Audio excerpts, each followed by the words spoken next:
70 hours of ஒர்க்ன்றது எனக்கு பிடிச்ச ஒர்க்கா இருக்கட்டும், பிடிக்காம சிச்சுவேஷன் காரணமா நான் பண்ற ஒர்க்கா இருக்கட்டும், எதுவா இருந்தாலும் எனக்கு ஒரு பிரேக் கண்டிப்பா தேவை. பண்ண முடியாதுன்றது ரெண்டாவது விஷயம்.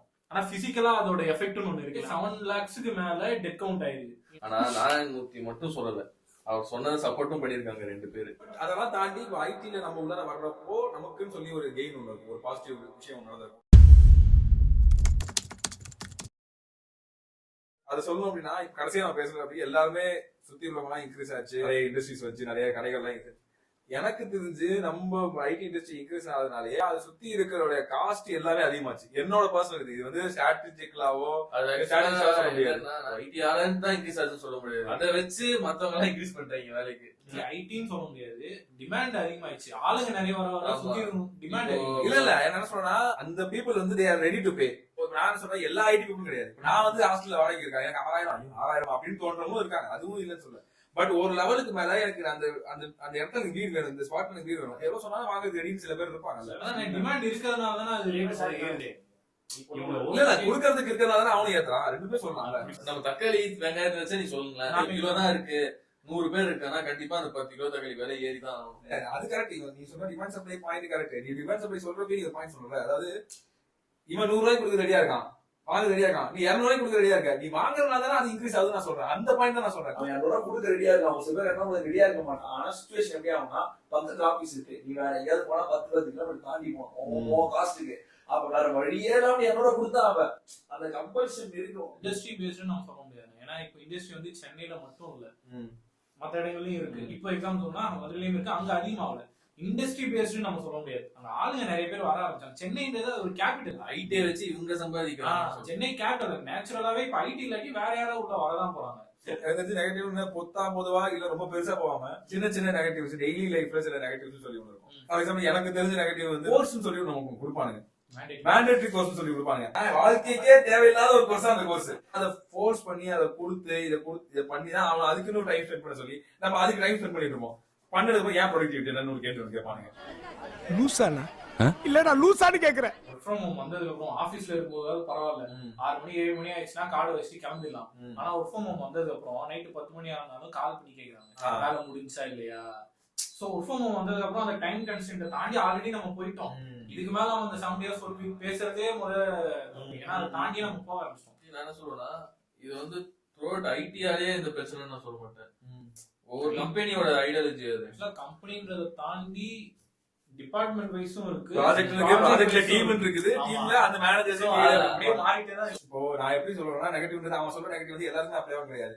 அவன் வந்து ஐடியோட ஒரு ரெப்ரசன்டேஷன். அவன மாதிரி ப்ராப்ளம் ஒரு 100 பேர் சந்திச்சிருப்பாங்க. அதுதான் நெகட்டிவ் சொல்றேன். இவன் சொல்றதே ஐடில இருக்க 10 லட்சம் பேருக்கும் நெகட்டிவா இருக்கும் கிடையாது. ஃபர்ஸ்ட் நீ சொன்ன மாதிரி தான் எய்ம் இருக்கிறவன் வந்துட்டு இதை இந்த டைமை யூஸ் பண்ணி வெளியே போய் இது பண்ணிக்கிறான். பட் எய்மே இல்லாதவங்க மாட்டிக்கிறான்ல, அவனுக்கு எப்படின்னா வந்துட்டு இந்த ஐடியும் பிடிக்காது. பிளஸ் எப்படின்னா இந்த டிராவலிங் டைம் இருக்கும் தெரியுமா, அது எப்படின்னா 10 மணி நேரம் ஒர்க் பண்ணுவான், டிராவலிங் டைமே வந்து ஒரு 1 hour 1.5 hour போயிடும். எப்படின்னா அவன் லைஃப் ஃபுல்லா பிடிக்காத விஷயத்தை பத்தி சுத்தி வந்துட்டு இருப்பான்ல. சோ அது மெயின் நெகட்டிவ் சொல்லலாம். இன்னொரு விஷயம் என்னதான் நம்ம அவங்க நமக்கு ட்ரைனிங் ஒரு ஸ்கில்ல ஒரு ட்ரைனிங் கொடுத்தாலுமே அந்த ஸ்கில்ல பேஸ் பண்ணி அவங்க நம்மள ப்ராஜெக்ட்ல அலோகேட் பண்றது இல்ல. அவங்க அலோகேட் பண்றது வந்து வேகன்சி பேஸ் பண்ணி அந்த ஸ்கில்ல எனக்கு டெவலப் பண்ண முடியாது. அந்த ஸ்கில்ல எனக்கு பிடிச்சிருந்தே இருந்தாலும் அதை டெவலப் பண்ண முடியாது.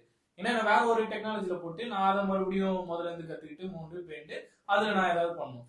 என்ன பொழப்பு இது? நம்ம வாழ்க்கை எதை நோக்கி பயணமா போய்கிட்டு இருக்குன்னே தெரியலையே. அது உன்னோட ஸ்கில்ல வந்து டெவலப் பண்ணலாம். எப்போ பண்ணலாம் அப்படின்னா நீ உனக்கு அலோகேட் பண்ணாங்க ப்ராஜெக்ட், அந்த ப்ராஜெக்ட் வந்து ஃபர்ஸ்ட் வெளியே வரணும். வெளியே வர முடியாது, அவங்க ரிலீஸ் கொடுக்க மாட்டாங்க. இல்ல நான் கேட்டே ஒரு ட்ரைனிங் போறேன்னு வச்சுக்கோங்க, ஃபுல் ஸ்டாக் நான் கேட்டே போறேன்னு வச்சுக்கோங்க, எனக்கு பிடிச்சதான் அது போறேன். ஆனா ஃபுல் ஸ்டாக் நான் வேலையே பண்ணலன்னா நான் எதுக்கு அதை படிச்சேன்? ஒரு இதை சூஸ் பண்ணி அதுல நமக்கு எக்ஸ்பீரியன்ஸ் இருந்தா தானே அடுத்த கம்பெனி எல்லாம் போக முடியும். எனக்கு ஐடில பெரிய டிசப்பாயின்மெண்ட். இது ஐடி தான், ஒரு கம்பெனி பேஸ் பண்ணி நெகட்டிவ் கிடையாது. ஐடிலே இந்த நெகட்டிவ் என்னன்னா, இன்ஜினியரிங் முடிச்சிருக்கேன் நான், இவன் ஆர்ட்ஸ் முடிச்சிருக்கான், நானுமே அந்த வேலை தான் பார்க்க போறேன், இவனுமே அந்த வேலை தான் பார்க்க போறான்.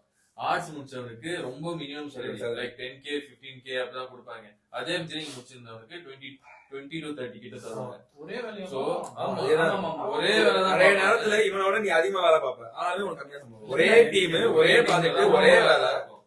நீ வந்து எக்ஸ்பீரியன்ஸ் கெயின் பண்ண முடியும்னு சொல்றதுன்னா அதுவே எனக்கு தெரிஞ்சு திரும்பவும் அந்த மொத்த ஐடி இண்டஸ்ட்ரி இருக்கிறது என்ன அப்படின்னா, நீங்க அவனுங்களோட ரெக்குவயர்மெண்ட் என்னன்னா 2 years experience, 3 years experience, 4 years experience கேட்பாங்க. சப்போஸ் ஒருத்தன் வந்து ஃப்ரெஷரா இருக்கான், அவனுக்கு வந்து கேம்பஸ்ல வேலை கிடைக்கல, அவன் வெளியே போய் தேடுறான் அப்படின்னா எங்க போனாலும் உனக்கு எக்ஸ்பீரியன்ஸ் தான் கேட்கறானுங்க. எக்ஸ்பீரியன்ஸ் எங்க கேட்டா நீ வேலை கொடுக்கணும்னா எனக்கு எக்ஸ்பீரியன்ஸ் கொடு அப்படின்னு. அதே மாதிரி கரியர் கேப் ஏதாவது எடுத்துட்டு அப்படின்னா ஒரு வருஷம் ஏதோ உடம்பு சரியில்லை கரியர் கேப் எடுத்து அப்படின்னா திரும்பவும் அது பெரிய பிரச்சனை. கரியர் கேப்பே உனக்கு விடவே கூடாது, நீ வேலை செஞ்சுட்டே இருக்கணும், உனக்கு எக்ஸ்பீரியன்ஸ் இருக்கணும். கண்டிப்பா எக்ஸ்பீரியன்ஸ் தான் உனக்கு வேல்யூ அப்படின்ற மாதிரி தான் இருக்கு. ஆக்சுவலா இப்போ நீங்க சொன்னீங்கல்ல இந்த கரியர் கேப்பே இருக்கக்கூடாதுன்றது, அது வந்து சிலருக்கு நெகட்டிவா இருக்கும். இப்போ டெக்ல வந்து growth வந்து எக்ஸ்போனன்ஷியல், அந்த அப்டேட் போயிட்டே இருக்கு. நம்ம அந்த அப்டேட்லயும் டச்லயே இருக்கணும், நம்ம டெய்லி ஜாபையும் பார்க்கணும். அதை தாண்டி நமக்கு ஏதோ ஒரு ஸ்கில் இருந்துச்சுன்னா அதுலயும் ஒர்க் பண்ணணும். இப்ப அந்த அப்டேட்ல இல்லாட்டி நீ எத்தனை வருஷம் எக்ஸ்பீரியன்ஸா இருந்தாலும் கண்ணை மூடி தூக்கிறாங்க வேலை விட்டு. அது மட்டும் நம்ம ஸ்கில் இல்லன்றதான் தூக்குறதுன்றது வேற. சப்போஸ் வந்து ஏதோ டிசிஷன் வருது அப்படின்னு அவனை ஃபர்ஸ்ட் யார் கைப்பாங்க அப்படின்னா தி மோஸ்ட் எக்ஸ்பீரியன்ஸ் பீப்புள் தான் கைப்பாங்க. ஏன்னா நீ வந்து இப்போ 20 வருஷம் எக்ஸ்பீரியன்ஸ் 15 வருஷம் எக்ஸ்பீரியன்ஸ், உன் சம்பளம் வந்து ஒரு மாசத்துக்கு வந்து 10 லட்சம் வச்சுப்போம். நான் ஃப்ரெஷர், என் சம்பளம் ஒரு மாசத்துக்கு 30,000, என் மேல கை வைக்க மாட்டான். ஒண்ணு தூக்கிட்டு ஒண்ணு மாதிரி உன் இதுல வந்து 20 பேர் அப்பாயிண்ட் பண்றோம். இந்த கவர்மெண்ட் ஜாப் என்ன சொல்லுவாங்க, எக்ஸ்பீரியன்ஸ் ஆக உனக்கு வந்து அதுக்கான ஒரு மரியாதை வந்து ரொம்ப ஜாஸ்தியாகும். சோ எக்ஸ்பீரியன்ஸ்க்கான வேல்யூன்னு சொல்லி ஒரு எனக்கு தெரிஞ்சு அது இந்த இடத்துல குறையுதுன்னு நினைக்கிறேன். எக்ஸ்பீரியன்ஸ் இங்க வேல்யூ கிடையாது, ஸ்கில்லுக்கு மட்டும் தான். என்னோட பர்சனலா என்னோட இதுல வந்து எப்படின்னா ட்ரைனிங் ஒரு இது கொடுத்தாங்க, இப்போ ஆட்டோமேஷன் டெஸ்டிங் கொடுத்தாங்க. ஆனா வந்துட்டு கிட்டத்தட்ட ஒரு 1.5 வருஷம் பெஞ்ச்ல தான் இருந்தேன். ஆனா நடுவில் வந்து கேட்டே இருப்பாங்க, சும்மா பேச்சுக்குன்னு மெயில்ல லூப்ல வந்துட்டே இருக்கு தெரியுமா, இதை முடிங்க இதை முடிச்சிங்களா, இந்த கோர்ஸ் முடிங்க, சும்மா இருக்கீங்களா இந்த கோர்ஸ் முடிங்க, அந்த கோர்ஸ் முடிங்க. ஆனா வந்துட்டு நம்ம கொடுத்த ட்ரைனிங்க்கும் அந்த கோர்ஸ்க்கு சம்மந்தமே இருக்காது. அது வந்து ஃப்ரெஷரா இருக்கவங்களுக்கு வந்து அட்வான்டேஜ் எப்படின்னா நம்ம பெருசா ஃபீல் பண்ண வச்சிருவாங்க. சம்பளம் கொடுத்துட்டு பரவாயில்ல நம்ம ஒர்த்து தான் ரெஸ்பான்சிபிளா ஃபீல் பண்ண வச்சுட்டு, ஆனா நமக்கு எது தேவையோ அதை கொடுக்க மாட்டாங்க. டக்குன்னு நம்ம ஒண்ணு டெவலப் ஆகி இருப்போம், இல்ல இதுல வேகன்சி இல்ல, இவனை கூப்பிடுங்க, இதை தூக்கி இதுல போடுங்க, இது கத்துப்பான், ஃப்ரெஷர் தானே எல்லாத்தையும் கத்துப்பான் அப்படின்ற மாதிரி. சோ அதான் ஃப்ரெஷர் மேல அந்த ஒரு ப்ரெஷர் இருக்கும் எப்பயுமே. ஒரு சில ப்ராஜெக்ட்ஸ் வந்து லாங் டேர்ம் ப்ராஜெக்ட் சொல்லிருக்கோம், ஷார்ட் டேர்ம் ப்ராஜெக்ட் இருக்கும். ப்ராஜெக்ட் ஆரம்பிப்பாங்க, அது தேவை முடிஞ்சு ப்ராஜெக்ட் க்ளோஸ் பண்றாங்க.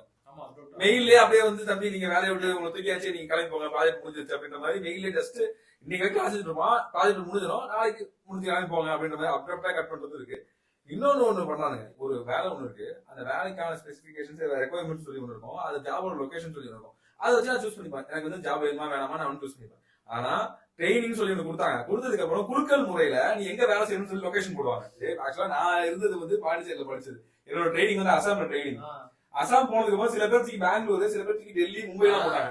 இது வந்து இப்ப நீங்க ஒரு கொஸ்டினா வச்சீங்கன்னா, இப்போ நானே பதில் சொன்னா கூட என்ன கேட்போம்னா, ஆஃபர்ல கேட்கும் போதே நம்ம ரீலொகேஷன் ஓகேவான்னு கேக்குறாங்களோ ஒரு வார்த்தை இல்ல, நம்ம அது ஓகேன்னு சொல்லி தானே போறோம். சோ நான் சொல்றேன், நீங்க நம்ம இதை ரைஸ் பண்ணா அவங்க சைலண்ட் பதில் தான் இருக்கும். ரீலொகேஷன்றது ஓகே தான், நம்மகிட்ட பிரெஃபரன்ஸ் ஒரு கேக்குறாங்க, ப்ரெஃபரன்ஸ் கேட்டு மாத்தி போடுறீங்க. மாத்தி போடுறதா சரி. இப்போ லொகேஷன் நான் போயிட்டேன், இப்ப நீ வந்து சம்பந்தமே இல்லாம மும்பைல தூக்கி போட்டேன், சரி நான் போயிட்டு அங்க நான் மாத்திக்கிறேன்னா உன்னால மாத்தவே முடியாது, ரொம்ப கஷ்டம், நீ குட்டிக்கார நடிக்கணும். அது வந்து ஒரு பெரிய கடுப்பு. நம்ம எக்கனாமி டவுன் ஆகுது, இல்ல ரெசெஷன் வருது, அவங்க ஃபயர் பண்றாங்க அப்படின்னா டைரக்டா ஃபயர் பண்றது ஒண்ணு. என்னோட பழைய கம்பெனி சூப்பரா பண்றாங்க, பாசிவ் ஃபயரிங் ஒண்ணு பண்றாங்க. எப்படின்னா உனக்கு வந்து ஹைக்கு போட மாட்டான், ஃபர்ஸ்ட் என்ன தேவை, வேலை செய்யறதுக்கு அதிக சம்பளம் தேவை, அடுத்த வருஷம் உனக்கு ப்ராக்ரஸ் தேவை, போட மாட்டான்.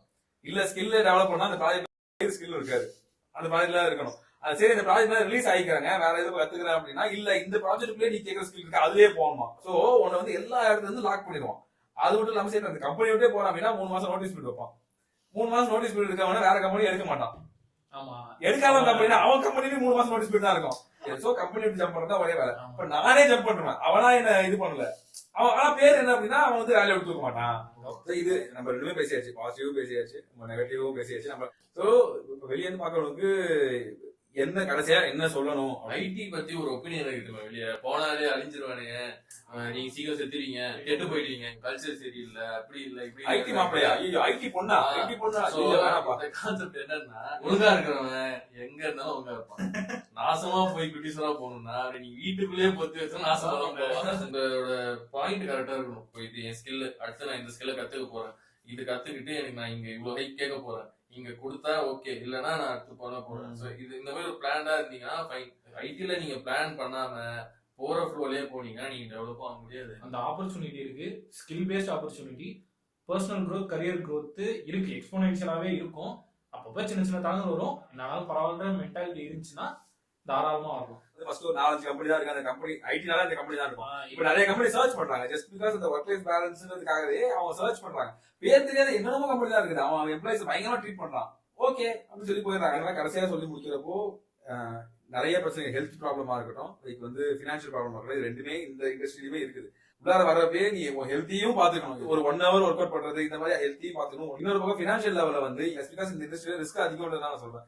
சைட் பிசினஸ் கண்டிப்பா ஒண்ணு வேணும். பயம் இல்லாம இருக்க முடியும். ஓகே என்ன எனக்கு இது இல்லனாலும் எனக்கு ஒரு எக்ஸ்ட்ரா இதுல இன்கம் வந்துட்டு இருக்கு. அதே மாதிரி பினான்சியலா பிளான் பண்ணிக்கணும். வர நான் செலவு பண்ணிக்கிட்டே இருக்கேன் அப்படின்னா போக வேண்டியதான். போற போக அப்படியே போயிடுவேன். கண்டிப்பா ஐடி சப்போர்ட் தாராளமா ஐடி சப்போர்ட் பண்ணுவோம். ஏன்னா எப்படின்னா இது வந்து நம்ம இருக்கிற வீட்டை பத்தி தான் நமக்கு இருக்கிற சின்ன சின்ன குறைகள் தெரியும். அதே மாதிரி இந்த வீடு தான் என்ன வாழ வச்ச ஒரு இடம்னாலே அது இதுதான். அதை பத்தி அதுல நான் சந்திச்ச நெகட்டிவ் பாசிட்டிவ் ரெண்டுமே வந்து பேசிருக்கோம். ப்ரெஷர் மென்டாலிட்டி சொன்னா பிசிக்கலா நம்ம வந்து டேமேஜ் ஆகிறத இது வந்து மென்டல் வார்ஃபேர் மாதிரி தான். ஸோ மைண்ட் செட் வந்து நிறைய ப்ராப்ளம்ஸ் வரும் டே டு டே லைஃப்ல. இந்த எல்லாத்தையும் ஒரு கட்டத்துக்கு மேல ஹேண்டில் பண்ண முடியும், அந்த ஃபேஸும் வரும். ஸோ அதனால வந்து உடனே குவிட் பண்ணிடாதீங்க. ஸோ இதுதான் வந்து நாங்க இருக்கிற இண்டஸ்ட்ரியை பத்தி எங்களுக்கு தெரிஞ்ச பாசிட்டிவ் நெகட்டிவ்ஸ் இருக்கும். நம்ம ஏதாவது ஒரு விஷயம் தப்பா கூட பேசிக்கலாம். நாங்க டே டு டே பேசுற விஷயத்த வீடியோவா கவர் பண்ணிருக்கோம். இதுல எது நல்லது கெட்டது எல்லாத்தையும் கமெண்ட்ல சொல்லுங்க. சேர்ந்தே சேஞ்ச் ஆகலாம், சேர்ந்தே வளரலாம்.